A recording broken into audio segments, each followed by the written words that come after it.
Hello everyone and welcome back to my channel. My name is Ajua and I hope this video finds you well. If you are new to this place, please consider subscribing. And to all my returning subscribers, thank you so much for your support and welcome back. So I've not been able to answer a lot of your comments for my previous 2-3 videos. Pardon me, I'll just make time and attend to them. I have not forgotten about them at all, just that I have not been able to come around it. But I know people expect me to respond to comments, which I will get to. And it's going to be a subscriber request video for this one, the Note of Rose. I think I had this request a couple of weeks or maybe months ago. I never forgot about it. Whenever I receive subscriber requests to do videos, I don't forget about them. But sometimes it takes me a while to come around them. But in this particular video, I have 20 amazing rose scented, fragrances. Some are a bit, boxed with other things. Some are very complex roses. There are all manner of rose scents here. So I'm going to start in order of the most simple roses to the most complex, more complicated ones. I'm not going to necessarily rank them, but I think I'll give you my top three. But I'm starting from the simplest, much more mass appealing roses, and then we get to the more complex, a little polarizing, sort of roses. And then 20th is going to be, or the first I have here is from Riffs, and this is their interpretation of Chloe from Chloe, which is a very beautiful. The fragrance is known as Inspiro Woman or Woman, and it's an interpretation of Chloe by Chloe, which is a very beautiful, similar to that Delina, family, but a much more fruity, much more lighter, much more spring-like version of that Delina DNA. Nonetheless, a very beautiful spring feel. It is a little more fruity with the pear and some bergamot. And the rose is very light and airy, not your heavy Gothic, nothing crazy about this one. A very mass appealing, light, airy, pink, rose, and that is Inspiro Woman. A very beautiful interpretation of that Chloe DNA. So if you love Chloe, if you like the likes of the Delina, watered down sort of feel, you're going to actually enjoy Inspiro Woman. Then I go to Lattafa's Mora Silky Rose, which is a very beautiful, watery, aquatic sort of feel, coupled with that beautiful light Roses de Maya sort of feel with some fruits. It is a little musky, a little powdery, a very light, almost a skin scent sort of rose scent. It is not your grandma, but it's not also juvenile at all. It is quite mass appealing. It cuts across a lot of ages, but you're going to get a very watery, aquatic sort of rose scent coupled with some fruit. I believe it has some lychee and some other berries, but it's a very simple rose, light, airy, watery rose scent. And this is what Mora Silky Rose from Lattafa. Then I'll move on to a more deeper, fruity rose scent, which is Alive Now by Maison Alhambra. You can also go with Maya by Lattafa, all duping Angel Nova, but this gives it a more fruity, raspberry, much more intense version, much more woody, and the rose is also sweet because of that jamminess I'm getting from the fruits. It's not a jammy rose per se, but because of the heavy fruits, the raspberry and the lychees that I'm finding in this one, it makes the rose come across as a lot more sweeter and a lot more jammy, and also quite woody than the previous two I have spoken about. But this is a very beautiful, good rose scent, very mass appealing.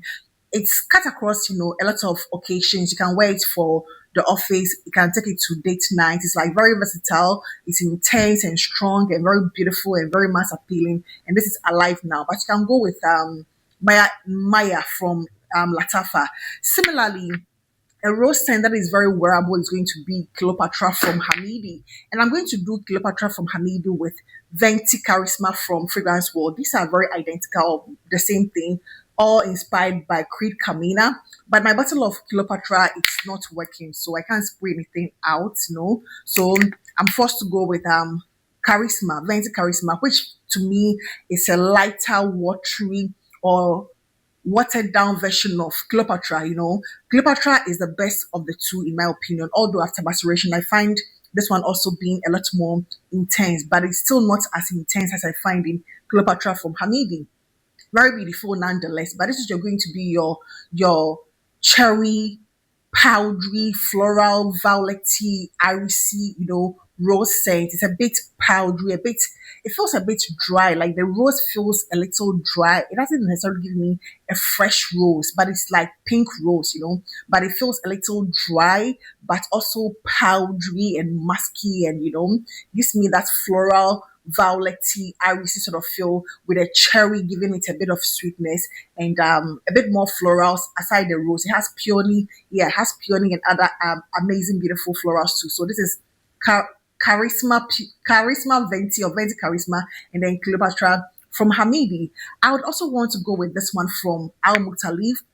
This is going to be your pineapple, Nusuk from Nusuk. This is Al Muktalif. It's going to be your pineapple heavy scent, but it has this very beautiful undertone of a powdery, light, airy rose. The rose is very powdery, very ultra feminine. It's inspired by Lamal, and that is a unisex, but I feel it's slightly feminine because of that powdery nature of the rose with a bit of that musk. But the pineapple is also beautiful. And I think I gave an update on this one. I think I'm going to feature it in one of my life after maceration, updates, because the fruit I'm getting more than just pineapple. I'm not getting that melons, a whole lot of other fruit that I'm getting in this one that I'm not getting in the original Lamal. A very beautiful pineapple heavy or pineapple forward scent, but that rose complements it so beautifully. A bit powdery, a bit airy, a bit, fresh, a bit aquatic, a bit, watery, a very beautiful rose and pineapple combination. And this is Al Mutali from the brand Nusuk. Another wearable rose, in my opinion, but also quite unique, is going to be White Salt the Hub from Ajmal. This is not a very common scent, it is quite unique. It's a woody, spicy, more on the wood, with that rose. The rose feels a little sharp, a little dry, a little matured. The rose is not your beautiful, pretty petal rose. It's more of a matured rose scent coupled with those woods. It's a woody, earthy rose scent, I would simply put.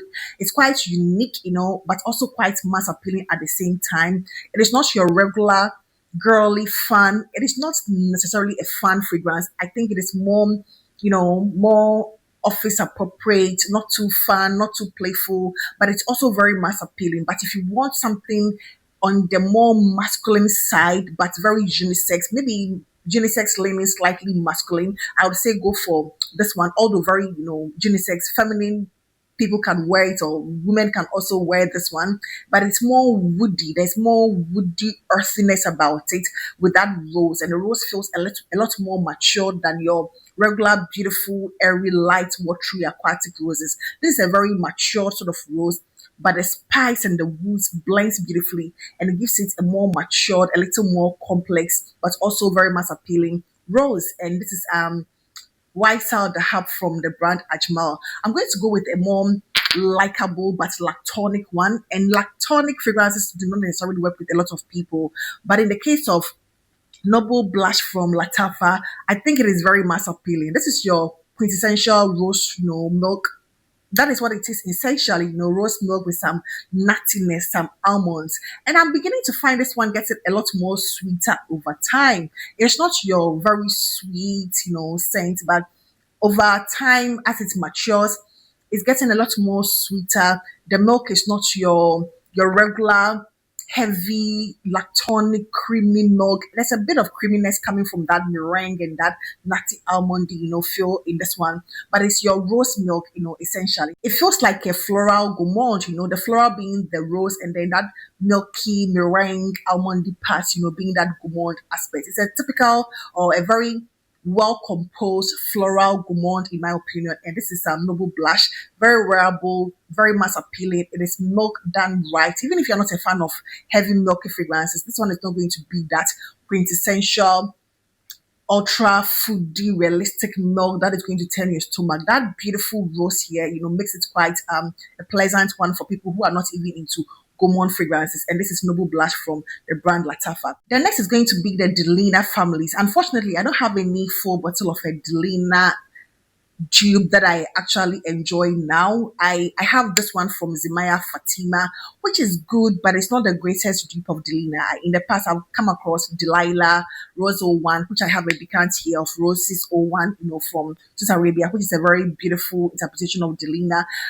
Club de Nuit, Imperial. The Delina DNA is a very beautiful mass appealing lychee rose, slightly woody scent, quite fresh and airy. I love that scent profile. So I think if you, of course, a lot of people already know about Delina and and the Delina exclusive, but it feels like the Delinas are much more mass appealing, much more wearable than the exclusive, which is like the incensey, woody sort of feel, in addition to the original Delina DNA. So the Delinas are going to be in this particular position. I love them, but it's unfortunate, and for whatever reason, I don't have any full bottle of any of those dupes, at this point. The next fragrance is Mahab from Nusuk, and if I didn't have these two bottles from Maison Alhambra and then Paris Corner, I would have grabbed myself a full bottle of this because I think Mahab is the best of the three. Although these other two are very good, interpretation of guidance. Mahab seemed to have captured the whole essence, the loudness and the projection and everything of guidance. Although the note structure for this one is completely different, completely different. It doesn't have the hazelnut and the pear and the other things that these other ones have, per the note structure of the original one. But in comparison, I think Mahab is the most, identical, very spot on dupe, a very well done, no screechiness, with that rose and the hazelnuttiness, and that watery aquatic sort of feel with that gothic undertone that I find in the original guidance and the several other dupes, but this is your sort of watery aquatic sort of rose, but also gothic and dry in a way. I find the rose here quite contrasting in the sense that in as much as it feels dry and gothic, it's also fresh and watery in a way, to my nose. But it's a very beautiful, heavy rose, just like these two. But I think of the three, Mahab is going to be my favorite. And that is a very beautiful rose scented scent that I enjoy. Another wearable, mass appealing rose scent is going to be from French Avenue, Rose Explosion. And fortunately, my friend Portia sent me a big decant of Infinite Rose from Maison Alhambra. And this is like the same thing, but I think I guess said it's in the previous video that I enjoy Rose Explosion a little more over Infinite Rose, although Infinite Rose from Maison Alhambra is a very beautiful interpretation of Atomic Rose, which is also equal or similar to that Delina DNA, but this feels a lot more woody, a lot more intense, a lot more interesting, a lot more well-rounded than the Delina DNA. It gives me a little woody, a little more sweeter with that candied bergamot sort of feel. It feels like a little more candy-ish bergamot, sweeter than the original DNA, from Delina. But it's a similar family, and the rose here is very beautiful. It's quite intense, Turkish and Bulgarian rose. It gives it this sort of Turkish delight in a way. Very beautiful, heavy, pink rose, very womanly, sultry, sexy sort of feel. And that is Rose Explosion and Infinite Rose from Maison Alhambra. And I think they deserve to be on this particular spot because they are quite mass appealing, although much more complex than the original Delina, in my opinion. I feel like the vanilla here gives it more warmth and more body than the original Delina DNA. And this is Rose Explosion from French Avenue. On a more complex side is going to be Rose Addict from Pandora Scent Paris Corner.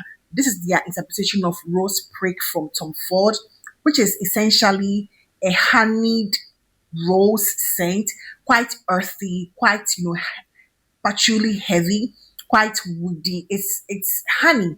I get something, although it doesn't state the note of honey, it is like a honeyed rose, scent with that earthy vetiver patchouli undertone. It could even qualify as a more masculine scent, in my opinion. It gives me more of an earthiness that I don't find in a lot of rose scents. It's a very beautiful, unique take on the regular roses. It's more complex. It's not your mass appealing. I don't think Rose Prick or Rose Addict is the most mass appealing because of that earthy tones I find, or that slightly animalic, feel. Probably because of that honeyed feel that I get in this one. It is quite on the complex side. It gets very beautiful, sort of colder weather rose, scent. It's very unique smelling. The original one and the several other dupes. And this is a very beautiful dupe of Rose Brick from Tom Ford, Rose Addict from Pandora Scent Paris Corner. It's your more complex, earthy, honeyed rose scent, and that is going to be at the position it is now. And so is Ahar Main's Junoon Rose. I think one of the only reasons why I barely wear this fragrance is because it stains clothing. Unfortunately, when you spray it out, it's reddish. Even from the bottle, you might see it's red. The juice itself, when you spray it out, is reddish. So if you wear anything white, it stains it, and that is the only reason why I've not been really wearing this one, for a while. But it's a very beautiful, a little more on that complex, but also very sophisticated rose, scent. With that amaretto giving it a nuttiness, it's more matured wearing, with that powdery undertone that gives it more of a nurturing sort of vibe. I don't foresee anyone who is into fun and flirty roses really enjoying this one. It's quite a peculiar um, sort of taste or fragrance with that amaretto, that nuttiness, that sort of slightly boozy. Do I even call it? It's not boozy, but it has that nutty sort of feel with the cherry blossom and the powderiness.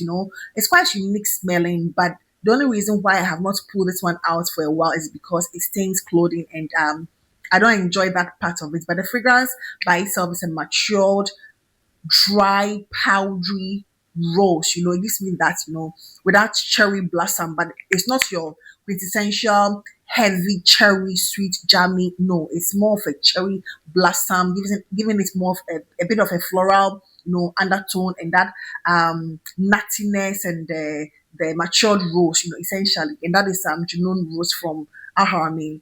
So Scarlet is a very beautiful scent. In as much as it's a very wearable scent, I don't think it is the most simple rose scent. It's also a rose, cherry combo, but this is more of your realistic cherry than the Junoon Noir. It gives you a very beautiful cherry, a little booziness, a little smoky somewhere, jammy, sweet cherry, and the rose here feels red and dry and wilted and powdery and gothic in a way. It gives me that sort of old school vibe in a way. So yeah, it gives me that very sexy, very womanly, quite bold. It is not your beastess of mode or fragrances, but it performs well. It is sweet, it is elegant, it is beautiful, it is sexy, it is bold, and this is Scarlet from Latafa. Mass appealing, but there's something about it that makes it a little more unique smelling, and that is Scarlet.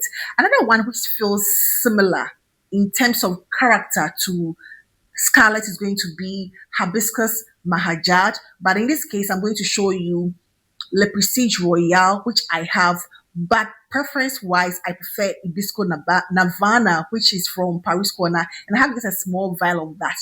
I feel like this Le Prestige Royale feels like a slightly watered down, although I've had it for around a year now, and I think it's thickened up a bit, but I still feel my decant of hibiscus on Hibisco Navana is far more superior to this particular one.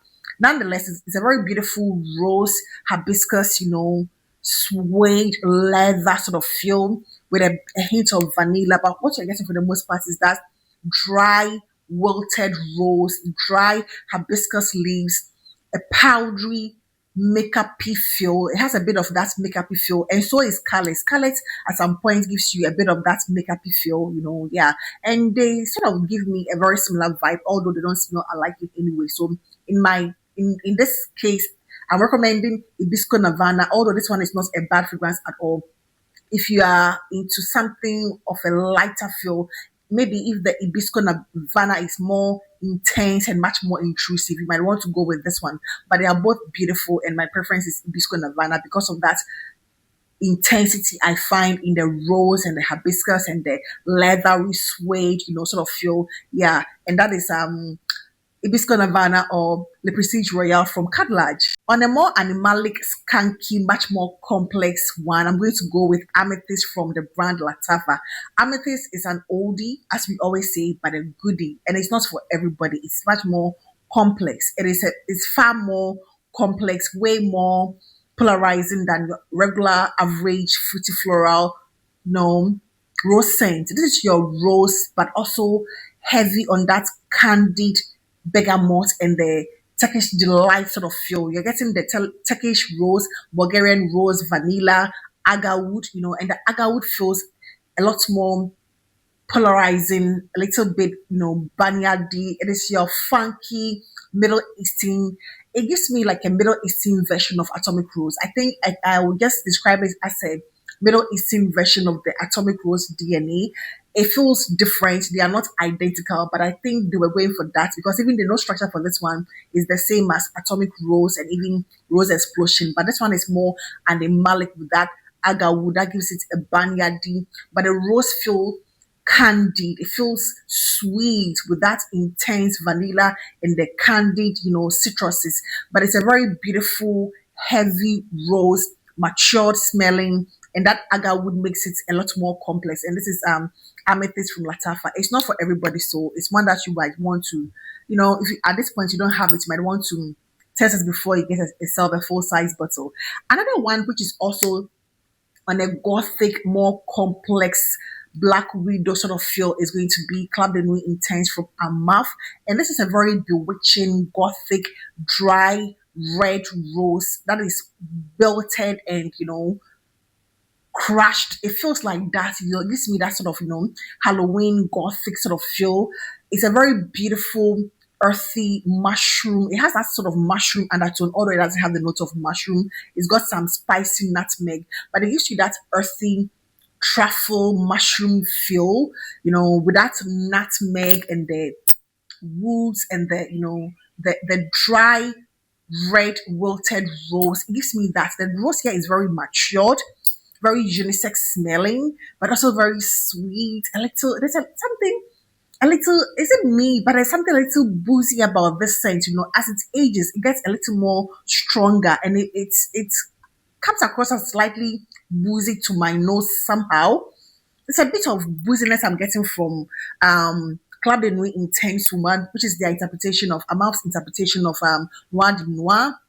It's quite powdery, quite vanillic, but that nutmeg, that mushroom truffle feel, that earthiness, the woods, the oud, and of course the beautiful, matured, heavy rose is what I perceive in this one. It's a very beautiful, but also a complex one as compared to some of the other previous ones I have spoken about previously. And so is Sir Al Sheila from Latafa, from Swiss Arabia. It feels matured, it feels a bit skanky. It feels like something that you will not, ordinarily go for if you are into fun, girly, fragrances. Sarah Shela is also a very matured, spicy, earthy patchouli, heavy patchouli, oriental style, rose scent with the oud and the spice. It's quite loud and quite obnoxious.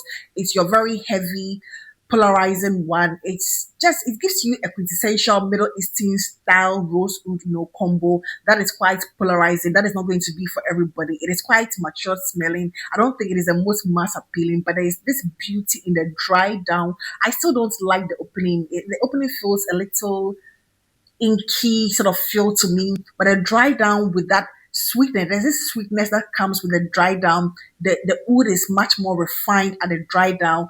The rose feels a lot more balanced. There's something about the dry down that I enjoy a lot more than the opening. And this is Sir Al Sheila from Swiss Arabia. And there's still one that I would say sample before you get yourself a full size bottle, because even for me, I feel like it took me months. I think I've said it severally on this channel that I didn't like it from the beginning, but it took me months for me to appreciate this. And it's a very heavy, oriental, matured rose oud, combo with that patchouli, earthy, sort of, feel. And the next one is not going to be your most polarizing, but I still wanted to bring it closer to, although I'm not ranking, I still wanted to bring it closer to the top three or something, And this is Roses the Emotion from French Avenue. And this is a very beautiful raspberry, watery, aquatic sort of rose. It's your light, airy, fresh, and clean rose with a a hint of fruitness and musky and powdery and light and airy. It's just a very beautiful something you can just throw on. Very mass appealing, very, very mass appealing in my opinion. I don't find anything complex or complicated about this one at all. It could be your go-to, signature scent. It can take you to the office, but I don't perceive this one as a date night sort of scent. It's your everyday, fresh, clean, uplifting, sweet, a little fun, a little sophisticated sort of rose, but it's a light, aquatic, sweet, fresh and clean rose scent. And this is Rose's Emotion. And the last fragrance I have here is going to be what I perceive as one of the most complicated roses I have smelled and love. And this is Grisha Rosa from French Avenue. This is Dom Rosa, Dom Rosa from Liquid Imaginaire. And it's your rose with fruit. And that's champagne. It's supposed to be that champagne, which I'm getting a lot more now that it is maturing. But I also perceive this oak, there's this oak barrel sort of filled, very woody, very wine. There's this matured wine filled that I get in this one. That even though the note doesn't contain anything wine, I get a very heavy presence of red wine aged in an oak barrel than an actual champagne. There's a bit of fizziness that I'm getting now, and there's a bit of tartness that has also come through from the grapefruit. It's very, very woody, very heavy, very intense. It's your rose, but very matured rose. Nothing fun and girly. It feels like a very sort of gothic sort of rose in a way. A lot of fragrances that gives me that red rose, but wilted, gives me a bit of a gothic feel, and that is what I perceive in Grisha Rosa. Having spoken about all these amazing 20 fragrances, rose heavy scents, I think my top three in no particular order are going to be Scarlet from Latafa, Roses the Emotion, and then Grisha Rosa. These are incredibly amazing, beautiful rose scents. I like the fact that they are very different from each other. They don't smell alike in any way. Grisha is more on that dressy side. Rose's Emotion is more versatile, much more wearable every day. Scarlet is also on the dressy side, although you can wear it, year round. But like all these three are amazing rose, but different roses, all together. And I love all three. And I think these are going to be my top three roses for now. For now, these are my top three roses. And if I'm really pushed to let you know which one is my number one rose at the moment, I think I'm going to go with Grisha. It's my number one rose at the moment, simply because it's a very unique smell, very unique take on a rose and that wine and that, beautiful grapefruit and some woodiness, that boozy sort of feel that I find in this one is very unique and very pleasant smelling, but very polarizing in a way. So I would say sample this one. It's not going to be the most mass appealing rose you will come across. And these are amazing 20 in my top three roses that I wanted to deliver today based on a subscriber request. I know it's been a long time since the request was done. I've even forgotten who it was, but whoever it is, I hope you are watching this video today. And that is going to be it for today. And I hope this video found you well. So please do not forget to give this video a thumbs up, and I hope to see you in my next one. Take care. Bye-bye.